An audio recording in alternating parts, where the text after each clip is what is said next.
سلام آقا، بنده موشکاف سخت درگیر وارسی خبرها بودم که به ناگهان صدای ناله های سیدعلی وافور پیچید تو خبرها و رادار موشکافیمو کشون سمت خودش.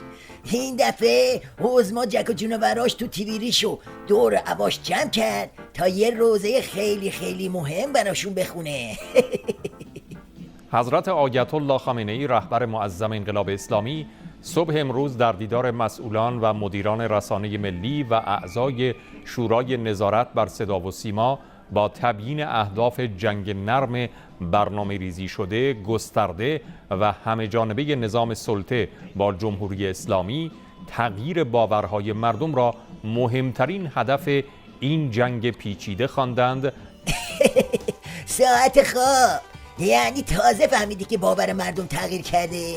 اگه تازه فهمیدی پس جلزه بلزهای قبلیت واسه چی بود؟ یعنی تازه به هدف جنگ نرم دشمنا پی بردی؟ ببین انقدر تو کوچه سیدعلی چپ یورتمن نرون، جای این پرت و پلاها بگو ببینم این جنگ نرمی که دشمنان به راه انداختن چیه و چه هدفی داره؟ علیه ما یک جنگ نرم بسیار حساب شده ای، فکر شده ای در جریان. هدف این جنگ چیست؟ هدف استحاله جمهوری اسلامی است. این خلاصش این. دوباره از پای منقل پشدی اومدی گیج میزنی؟ استحاله چیه؟ چی رو داری اون زیر میرا میپوشونی؟ اصلا این استحاله ای که میگی یعنی چی؟ هدف اینه جمهوری اسلامی، اسمش هم جمهوری اسلامی باشه، احیانا یه آقای معممی هم در رأسش باشه، هیچ اشکالی نداره، اما اهداف آمریکا تأمین بشه. چه غلطا! بزک نمیر بهار میاد، عمامه با خیار میاد.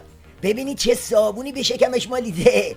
یعنی میگه بعد از کله شدنم دوباره یه جونور عمامه دار اون بالا باشه. اولا این خیالای دوغکی رو بذار کنار. اگه دست اون جوونا که به قول خودت باورشون تغییر کرده بهت برسه، اون وقت نه از تاج نشون میمونه و نه از تاج نشون. پس جای این قیقاج رفتن ها یه بار درست حسابی استحاله رو تعریف کن ببینیم چی زیر اون عمام زهرمالت میگذره. رهبر انقلاب اسلامی ایجاد باورهای غیرواقعی در جوانان نسبت به جهان به ویژه آمریکا و اروپا و ترسیم کشورهای پیشرفته راحت، امن و بدون مشکل از آنها را یکی دیگر از اهداف جنگ نرم برشمردند و در جمع‌بندی این بخش از سخنان خود گفتند هدف اصلی و نهایی جنگ نرم طراحی شده انحلال درونی و استحاله داخلی جمهوری اسلامی از طریق تغییر باورها و سست کردن ایمان مردم و به ویژه جوانان است.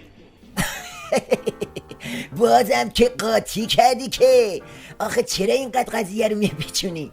جماعت اکبر کوسه رو چه به ملت استحاله و انحلال و این حرفا رو هم بذار در کوزه آبشو بخور. کوسه کجا دنبال استحاله است؟ کوسه دنبال اینه که تو ارتحال بگیری. میگه تو داری نظام رو برباد میدی. حرفش اینه که الان نون تو دل و جیگر سیخ کردن با غربیاست.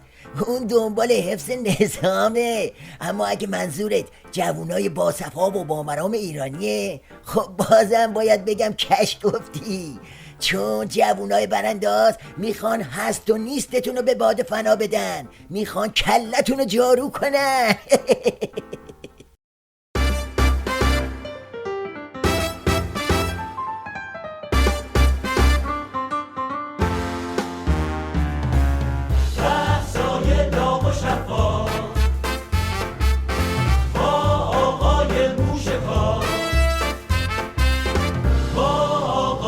موشکاف